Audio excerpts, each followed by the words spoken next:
Assalamualaikum warahmatullahi wabarakatuh. Sebelumnya perkenalkan, saya Syabri Baswiardi dengan NIM 230730006 dari Prodi Pendidikan Fisika, Fakultas Keguruan dan Ilmu Pendidikan Universitas Bangka Saleh. Nah, pada kesempatan kali ini, saya akan membuat video yang bertujuan untuk memenuhi syarat untuk melaksanakan UTS pada mata kuliah perencanaan pengajaran fisika. Jadi topik yang akan saya bahas pada kesempatan kali ini yaitu mengenai teori relativitas khusus.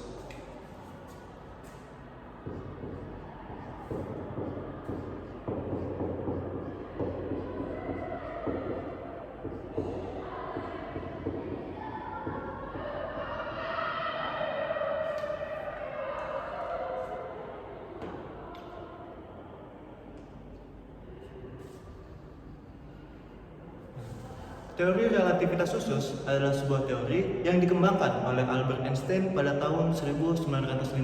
Nah, teori ini mengacu pada kerangka acuan inersial, yaitu kerangka acuan yang bergerak relatif pada kecepatan konstan terhadap kerangka acuan lainnya. Nah, teori ini merevolusi pemahaman kita tentang ruang, waktu, dan gerak. Berdasarkan hasil penelitiannya, dikemukakan dua postulat Einstein yang sangat terkenal, yaitu yang postulat pertama berbunyi bahwasannya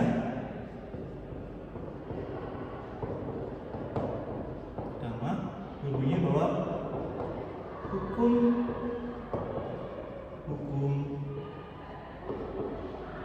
fisika berlaku untuk setiap kerangka acuan inersial. Postulat pertama berlandaskan pada tidak adanya kerangka acuan yang relatif mutlak diam. Nah, artinya sehingga tidak dapat ditentukan manakah kerangka acuan yang benar-benar bergerak ataupun benar-benar diam. Kita misalkan ada sebuah pesawat yang bergerak dengan orang di dalamnya. Misalkan ada pesawat di sini yang di dalamnya ada orang. Misalkan orangnya ada di sini. Kemudian diamati oleh orang yang berada di permukaan bumi. Kita misalkan di sini.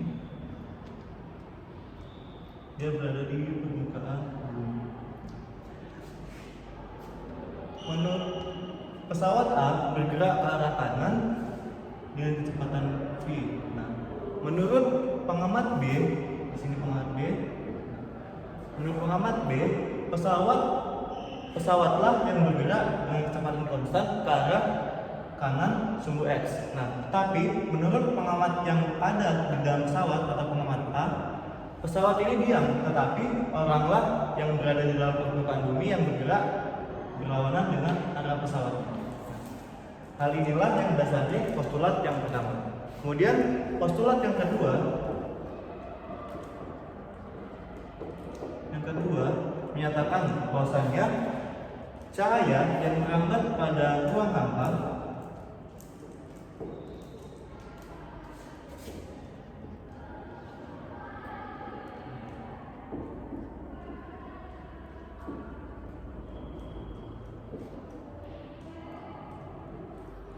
dengan ketetapan C sama dengan 3 kali 10 pangkat 8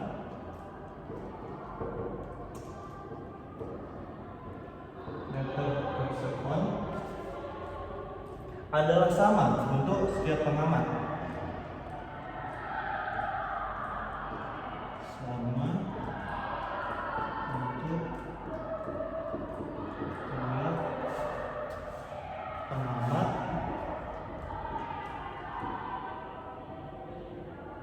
dan tidak bergantung pada gerak sumber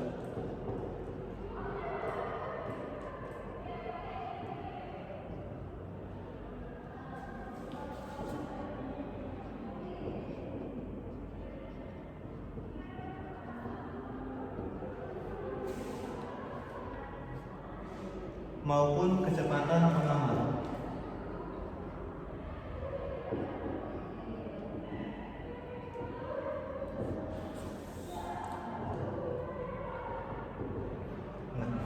Pada postulat kedua ini, Einstein menyatakan bahwasannya kecepatan cahaya atau c adalah konstan dan tidak bergantung pada pengamat yang mengukur dari kerangka acuan inersia.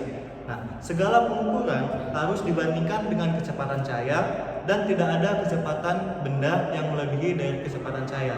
Nah, dari postulat kedua ini dapat kita garis bawahi bahwasannya tidak ada kecepatan benda yang sama dengan kecepatan cahaya. Tidak ada kecepatan benda yang sama dengan kecepatan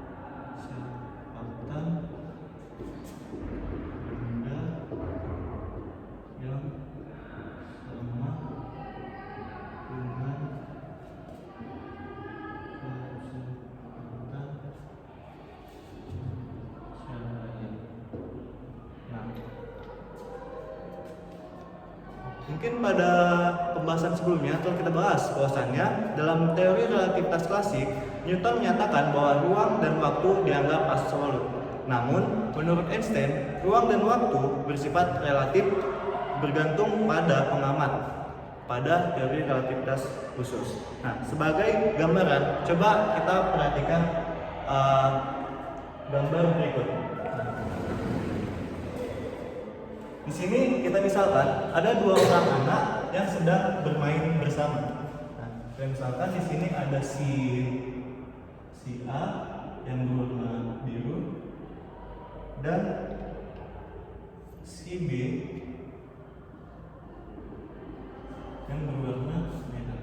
Nah, si A dan si B terletak pada kerangka acuan yang sama pada keadaan diam, yaitu kerangka acuan S. Kita misalkan kerangka acuannya itu adalah kerangka acuan S. Di sini ada sumbu X, di sini sumbu Z, dan di sini sumbu Y. Ini adalah kerangka acuan S. Nah, si A dan si B pada keadaan diam terletak pada koordinat X, Y, dan Z pada kerangka acuan S. Nah, kemudian setelah beberapa saat, si B dijemput oleh ayahnya menggunakan mobil. Di sini dapat kita gambarkan berarti si B bergerak dengan mobil. Ini buat saya di sini mobil.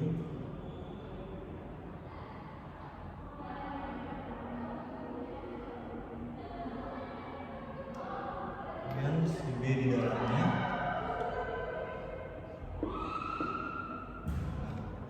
Dengan kecepatan V. Ke arah sumbu X positif. Nah, pada keadaan kedua si B meninggalkan si A. Nah, sehingga terciptalah jarak antara si A dengan si B, yaitu sebesar D. Di sini kita tuliskan saja D, yaitu V dikali T. Kemudian jarak total antara si A dengan mobil, yaitu pada sumbu X, adalah, tulisan saja, ini adalah X, jarak total. Mobil terletak pada si A itu si B kan bergerak dalam mobil, sehingga si B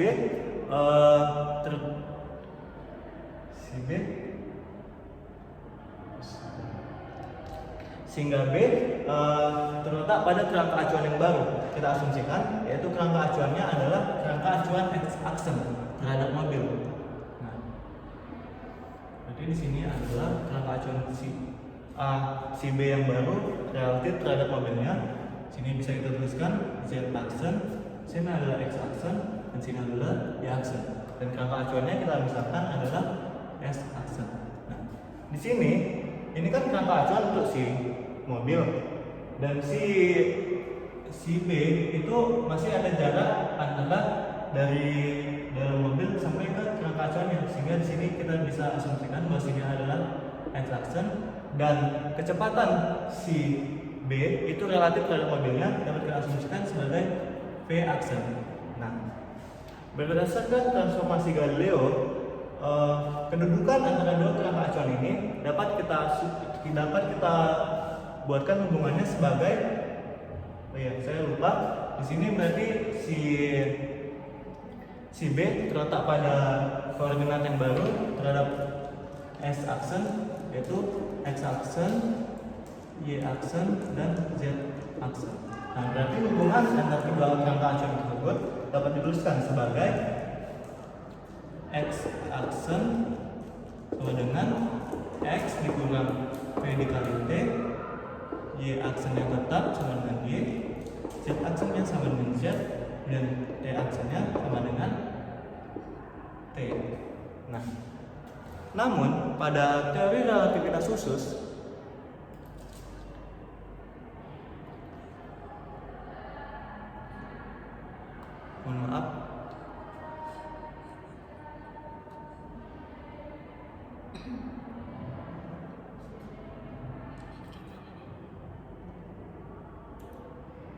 karena dalam teori relativitas Einstein, waktu pengamat oleh pengamat yang diam dalam kerangka acuan S tidak sama dengan pengamat yang bergerak dalam kerangka acuan S aksen, maka diperlukan suatu pengali untuk persamaan berikut ini. Nah, dalam hal ini kita perlu suatu pengali, yaitu disebut sebagai transformasi Lorentz yang dilakukan sebagai gamma, yaitu sebesar akar X1 per akar 1 dikurang V kuadrat per C kuadrat. Nah, dengan memasukkan ketetapan pengali ini terhadap fungsi X dan T, kenapa hanya fungsi X dan T? Karena yang mengandung variabel T hanyalah fungsi T aksen dan X aksen. Nah, dengan memasukkan yang ini dapat kita peroleh untuk persamaan X aksen dan T aksennya, yaitu aksen sama dengan gamma dikali X dikurang V dikali T, yaitu X dikali VT dikurang VT maksudnya per akar 1 dikurang V kuadrat per C kuadrat. Kemudian untuk T aksennya sama dengan gamma dikali T dikurang Vx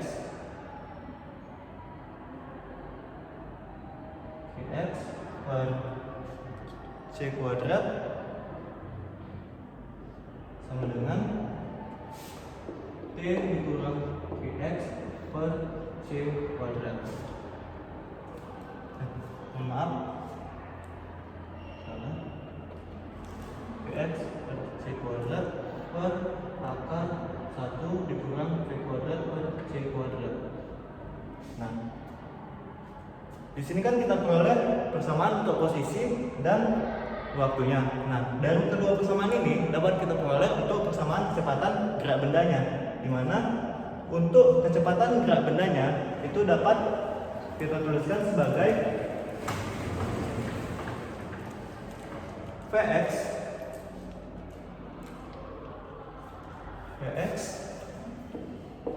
yang merupakan turunan dari fungsi X terhadap T-nya. Nah, dengan menurunkan fungsi X terhadap T-nya dapat kita peroleh untuk fungsi kecepatannya, yaitu Vx dikurang V per 1 ditambah Vx dikali V per C kuadrat. Nah, itulah untuk kecepatan relativistiknya. Nah, untuk semakin memperdalam pemahaman teman-teman, marilah kita bahas satu contoh soal untuk kecepatan relativistik.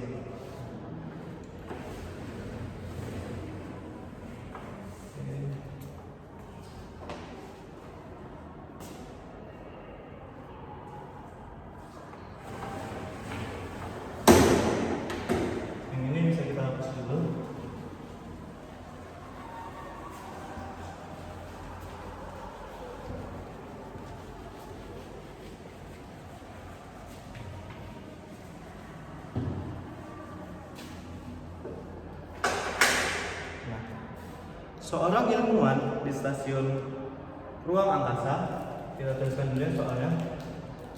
Misal contoh soal pertama.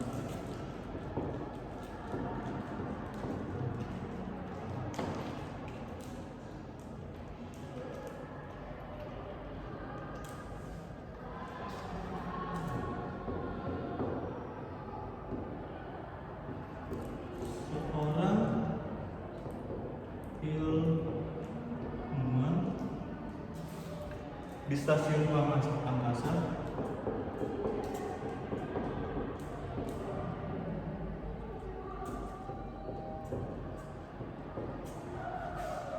melihat sebuah asteroid bergerak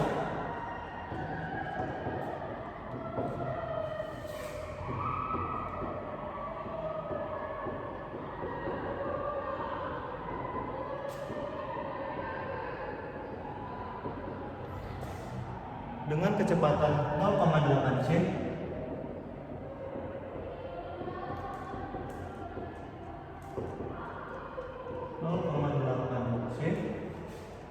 menuju bumi.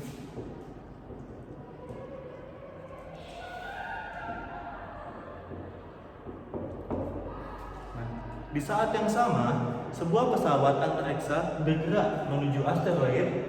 Nah, berarti di sini sebuah pesawat di saat yang sama sebuah pesawat bergerak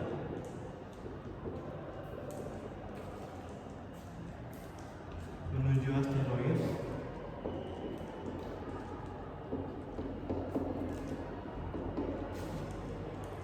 dengan kecepatan 0,6 c.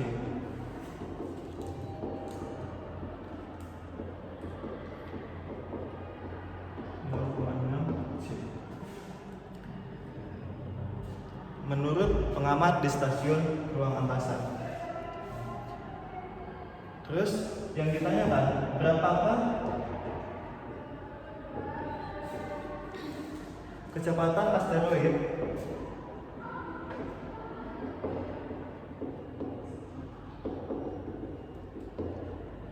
menurut pesawat antariksa?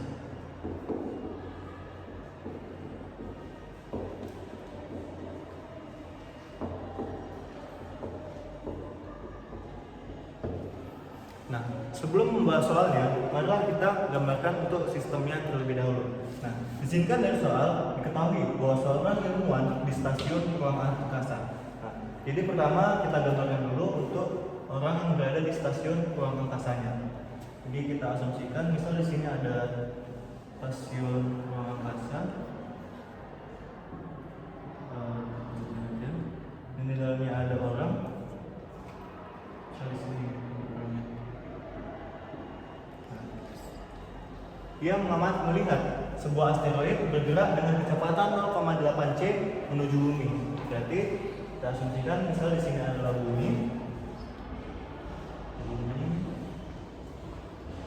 Kemudian ada asteroid yang bergerak dengan kecepatan 0,8 c.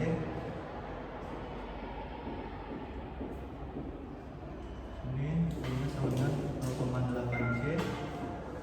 Ini bergerak menuju bumi. Kemudian di saat yang sama, sebuah pesawat bergerak menuju asteroid dengan kecepatan 0,6 c. Jadi di sini ada pesawat yang bergerak menuju asteroid ini. Berarti di sini kita gambarkan. Di sini ada pesawatnya.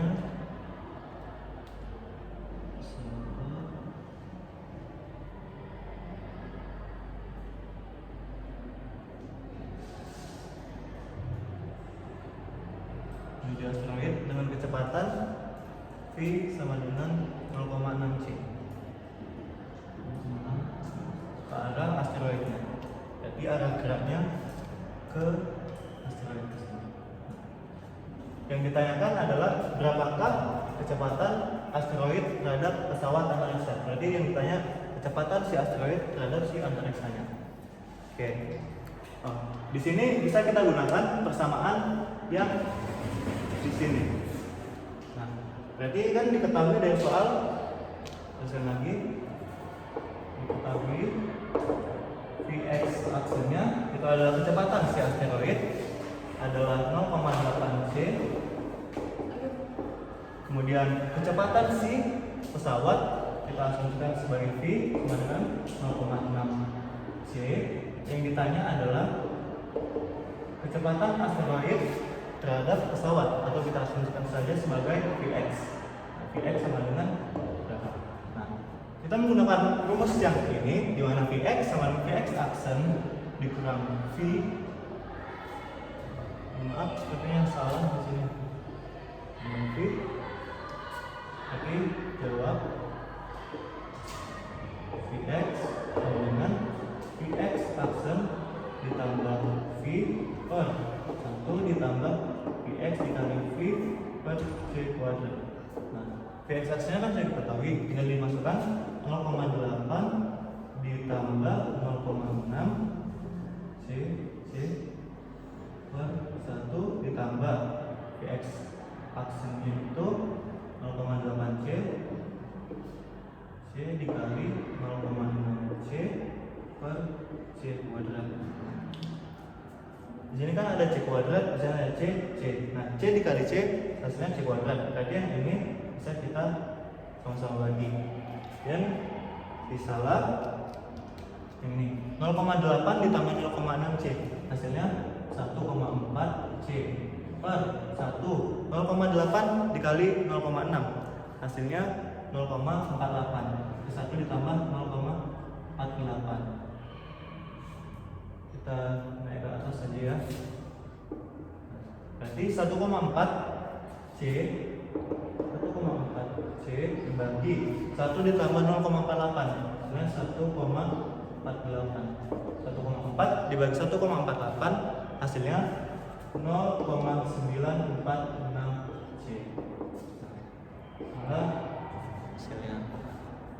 Mungkin sekian pembahasan dari saya mengenai teori relativitas khusus. Kurang lebihnya saya mohon maaf. Saya akhiri. Wassalamualaikum warahmatullahi wabarakatuh.